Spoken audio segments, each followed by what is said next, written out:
Did you notice, guys, that these obscure videos tend to get longer? In the first season, first few were around 10 minutes, and now it's often over 20. Oh well, something's amiss here. It's gotta be Batman's doing. Anyway, let's see what I've prepared for today.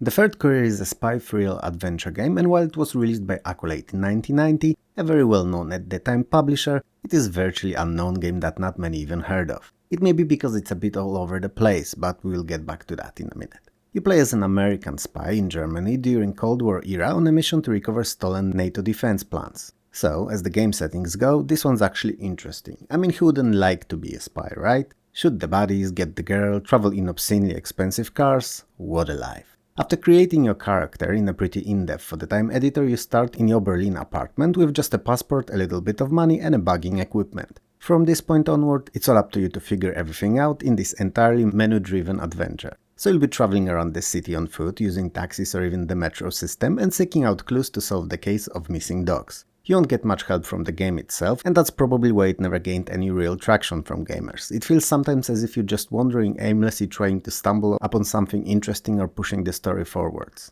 And that's not the best way to have your adventure play out if you ask me. So, I'll give you a couple of pointers to help on your sadly unpolished adventure. Make sure to check your email and read everything that there is in your spy PC when you start. Pick up everything that's not nailed down whenever you can, cause you never know what can come in handy and when. Stock up on useful tools like photofacts or logbooks in the mission support, as they will come in handy more often than you believe that they might. And finally, do not pick up fights with random characters, especially beggars, cause they're surprisingly tough for someone so malnourished. Despite you being supposedly a super spy, there are a lot to handle, and in most of the fights you won't even be able to use your gun. Why do you carry it then, you may wonder? It's a spine thing. If you keep it in your left pocket, it's just the right weight to straighten you up as you walk. I think. It's actually not said anywhere in the game. All in all, the Third Courier is based on the premise that had all the makings of a very fun game, and it ended up being just a bit below average. If you're a hardcore fan of adventure titles, definitely check it out, but if you're not, it's best to avoid it. Not much for you to look for here.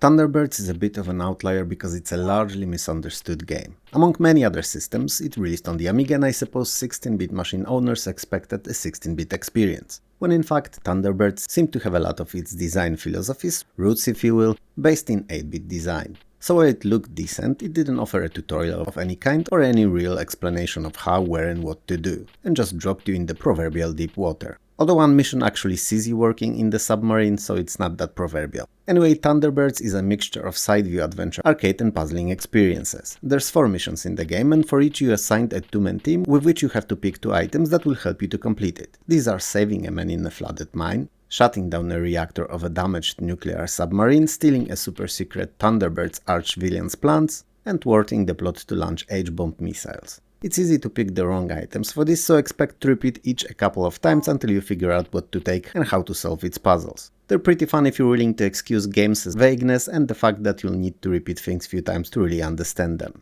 Although while doing that, you have to make sure not to befall upon game's various dangers and hazards like radiation poisoning or falling rocks, to name a few. Thunderbirds' graphics are nicely detailed for 1989, and the controls, while not the most well thought out, are not overly complicated. And overall, if you like classic adventure puzzle games that are not mouse or text parser driven and more on a shorter side with some arcade elements to keep you entertained, it's not a bad game to try out.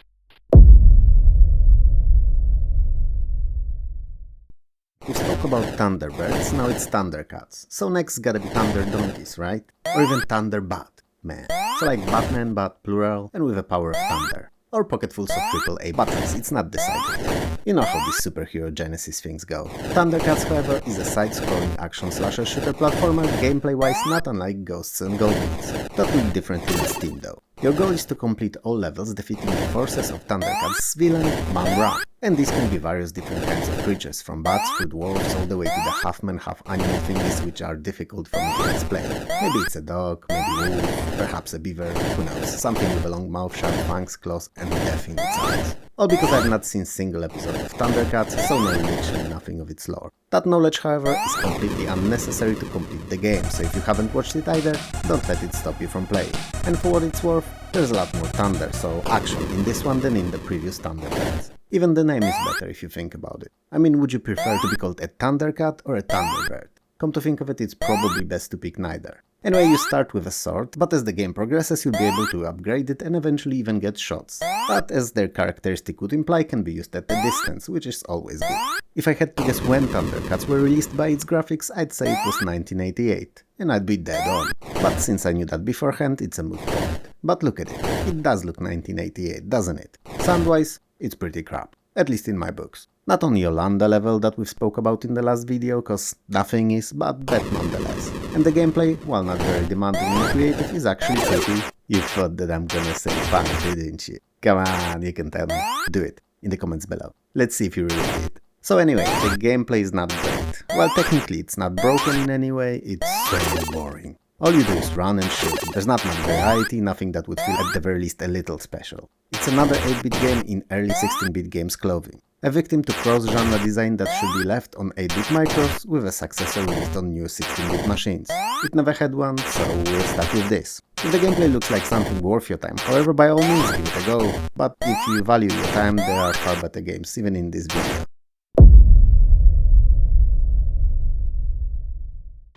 Tiger Road is a patch of hair going from your private parts all the way to your belly button. If you're a hairy dude, that is. And only when it's half grey, half your natural hair color. Now, don't look it up. I 100% did not make it up. It's 100% true, confirmed. Just trust me. And don't waste your time checking. It's definitely factually correct. You googled it, didn't you? And why did you have to do that? Now you've made one of us feel silly and effectively a liar. That's a strike one. And despite how good looking, smart and generally speaking stand-up person you are, 3 strikes and you're out. But man, know that they did fact check me when instructed not to, and that the punishment is a strike. Please and thank you. What? No, it's irrelevant if I was not telling the truth. I mean, they should trust me, right? I'm like TV. If it's in a video format, it's gotta be truth. Oh, what was that? Nothing. Batman just wanted some extra cookies. It was not about you.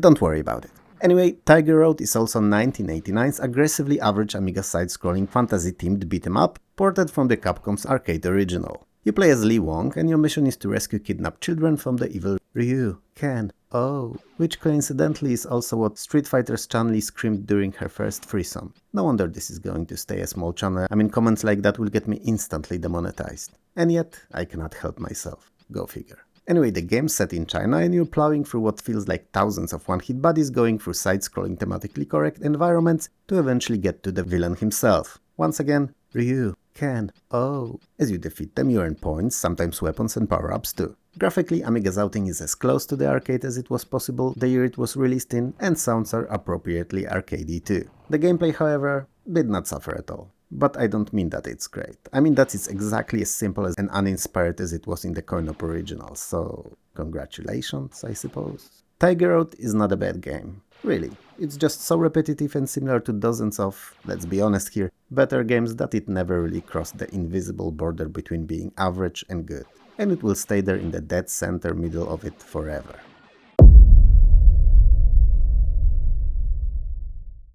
Tanx is a difficult game to judge. All because it's 2023. Well, when you're watching it by accidentally stumbling onto this channel, it's probably more like 2031 or something given YouTube's algorithm. But whatever, my point stands besides that. Why? Well, when it released, Tanx, clearly based and expanded upon original arcade Tanx, was hella fun. I mean, I would have spent whole afternoons with a buddy of mine shooting each other and drinking juice boxes. I mean, you get to preset various environmental conditions like the type of landscape, strength of the wind and gravity, what kinds of objects could spawn on the game field. It was fun, and enough to keep the two young teenagers entertained for hours. We would battle each other, keep stats of wins and losses, great times. Until 1993, that is, when Scorched Tanx released and made Tanx obsolete from the day that we first laid out eyes on it. It was so good, in fact, that I wouldn't consider it a step up, a Tanx 2.0. No, it was like Tanx Extreme Edition Super Turbo Alpha +++ version 3.71c. It was so good. But it's also not the subject of this video, not an obscure game in any sense of the word, and in itself also was dethroned a year or two later by Worms. So yeah, Tanx. It's a two-player tank shootout that you can play against a friend or CPU, where you have to aim your shot, choose power keeping in mind earlier mentioned conditions and shoot. And if you did not destroy your opponent, then it's his/her turn to do so. Rinse and repeat until one of you fails. The concept is incredibly simple, the mechanics are something my cat could probably master after 10 minutes of randomly hitting a keyboard with his paws, but it was also great fun. And for that I will remember it, even if today in 2023 I see no reason at all to ever come back to it, when there's so much better games out there.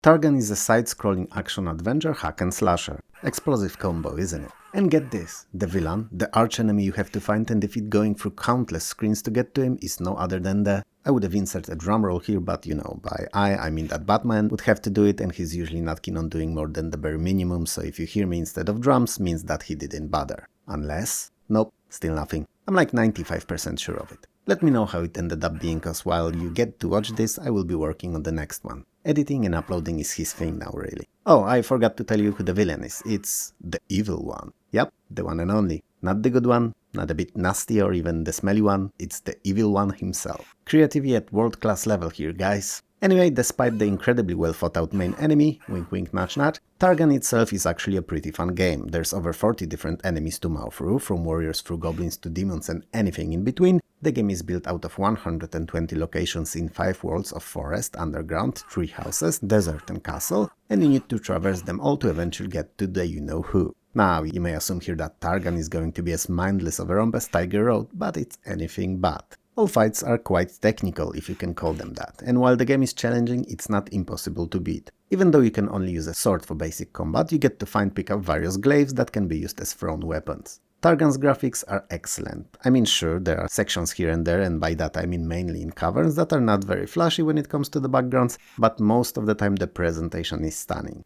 At least for 1989 when it released. While there's no music during gameplay, the sounds are theme appropriate with all the cuts, metal clanks, grunts and shouts. Good stuff. And if there's one thing I really don't like about it, it's the animation of basically any character on the screen. That looks as if it could use another 2-3 frames for each move to be fluid. If you enjoyed action-adventure games, Targhan's excellent.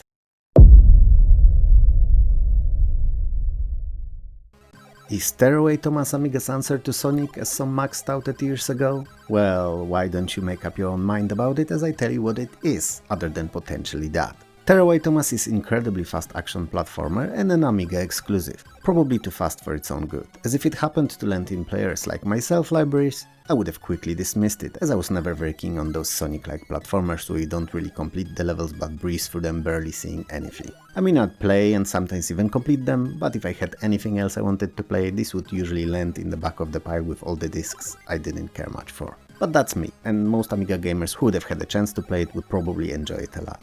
It's composed out of 50 levels divided into 5 differently themed worlds of 10 each, and additional bonus stages. Your goal in each level is that simple: collect a certain number of gems and get to the exit as fast as possible, fighting against constantly ticking down time limit.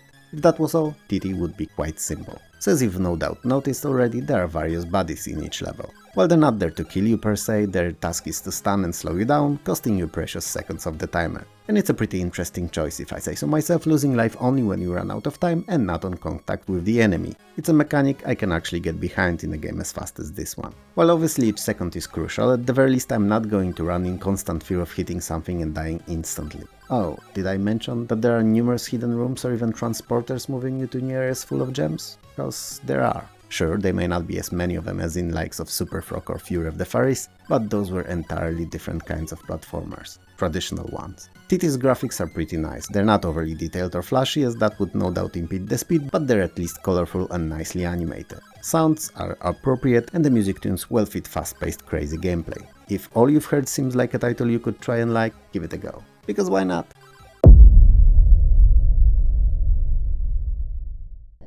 Swooper is a static screen top-down space shooter. In fact, judging by the background stars animation that clearly moves the wrong way, the game feels as if you were flying backwards shooting at the enemies chasing you. Which in itself wouldn't be such a bad idea for a shooter mechanic, but it's not the case here, so... Anyway, Swooper is a very early Amiga game and it shows. The graphics are very simple, not better than what you could find in some of the late 8-bit games, and the gameplay mechanics is incredibly basic. Frankly speaking, it's another of those uninspired Galaxian clones, and while the original was really popular some years earlier and filled up arcades all over the world, in 1987, at home, a cheap knockoff was not as captivating. Especially that as the time passed and gamers got a chance to experience other more robust and advanced kinds of games, they did not seek as simple mechanics as the classics offered anymore. They were hungry for flashy titles, with beautiful presentation, new gameplay ideas, lots of add-ons and upgrades, and novelty as you progressed through the game. And none of that is present in the Swooper. Story-wise, cause of course there's a story, why wouldn't there be one? It is, after all, so much more important than gameplay. You have to transport the vaccine from Earth to the space station that the epidemic broke out on, and fight through hordes of aliens along the way. They, for whatever the reason, don't want you to complete your delivery. It's not stated why, so I'm just gonna assume that it's just because. As in most shooters, however, story is unimportant, it's gameplay that makes or breaks the game, and while Swooper offers both shooting and meteor dodging levels, and whomever saw my Deluxe Galaga review knows how I love this, other than that, Swooper serves nothing new or interesting. If you have literally any other shooter on the Amiga, play that over Swooper.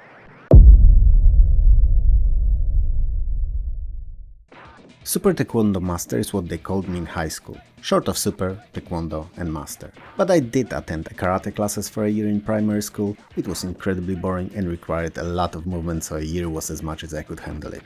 That said, I did manage to secure an orange belt, so ever since then I represented it as if I had at least 2 black ones. And one of them was with stats, cause I was a bad boy, at least in my head.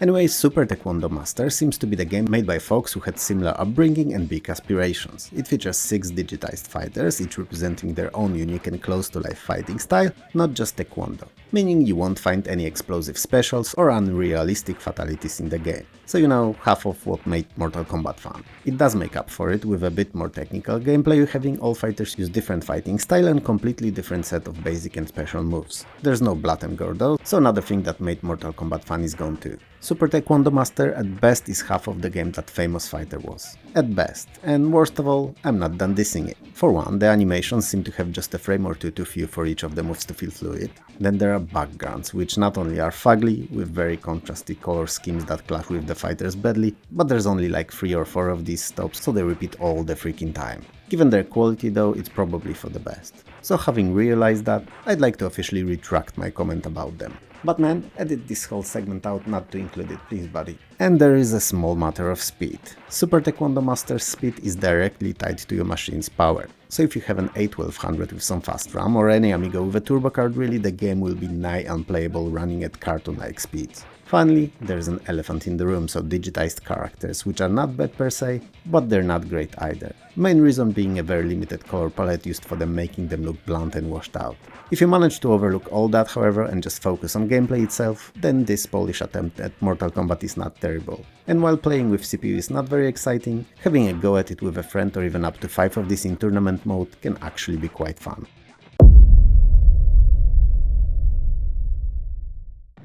The most recent comment under Superman, the Man of Steel on Lemon Amiga website simply says, one word, avoid. And I could pretty much end this preview here as it's just on point. You should avoid it as it offers as much fun as drinking a bottle of wiper fluid might. So yeah, technically it's alcohol, or game in this case, but you're not gonna enjoy it either. But if you insist on learning what it is, I'll tell you. I'll do it just for you. But don't tell me later I didn't warn you if you're not gonna like it. So, Superman, the Man of Steel. Imagine infamous Nintendo 64's Superman. It was bad, right?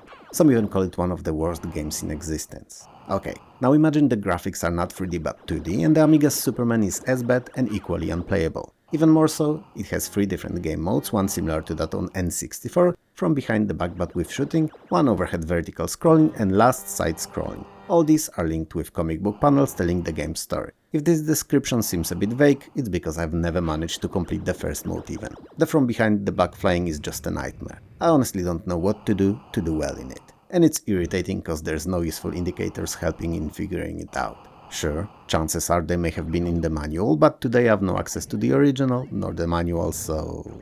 Let it be clear then that most of what you'll hear will be based on what I found online. Superman can punch, he can kick, oh how he can kick indeed. He has a super breath and a heat vision. And all these have their own separate meters. Because combining them into one and calling it, let's say, stamina, or super stamina for a little in-team flair, would be difficult, right? And would require more code writing to keep 1 counter instead of 4, right? Well, I'm no programmer, but 1 seems like less than 4 to me. Anyway, for what it's worth, the 8 game section Superman Man of Steel is built out of sound fun in theory, like something that he might actually do in the comics. In the first section, Superman on the way to Starlabs encounters Darkseid's army and he has to take them out using his powers. Now, from my experience it's impossible, but let's carry on. And just assume that I'm a crappy gamer, which is not out of question here. In second side view section you're saving Lois and Governor Lee, who are held hostage on a ship called the Atlantis. In third, this time top-down section, Superman's escorting shuttle that the Professor Gorwin's on to Starlab's star satellite avoiding kryptonite space debris. In fourth, you know what, I'm not gonna list them all. If you feel that you can overcome dodgy controls, unsatisfying and confusing gameplay, then perhaps give it a go yourself. Make sure to let me know in the comments if you do, cause I'm curious how someone who actually completed it feels about it. 10 more games done and another set of Amiga rares covered. Also, excellent proof that some games should be little known, as they did not deserve to be more popular. Perhaps there was nothing here today as bad as Yolanda or Pro Soccer 2190, but we did had couple of shitty titles that deservedly so remained obscure. But what do you think about them? Did you play any? Or maybe I'm all wrong and you loved the Superman game? And if you did, please, no, pretty please with a cherry on top. Let me know why, cause I just can't fathom why anyone would.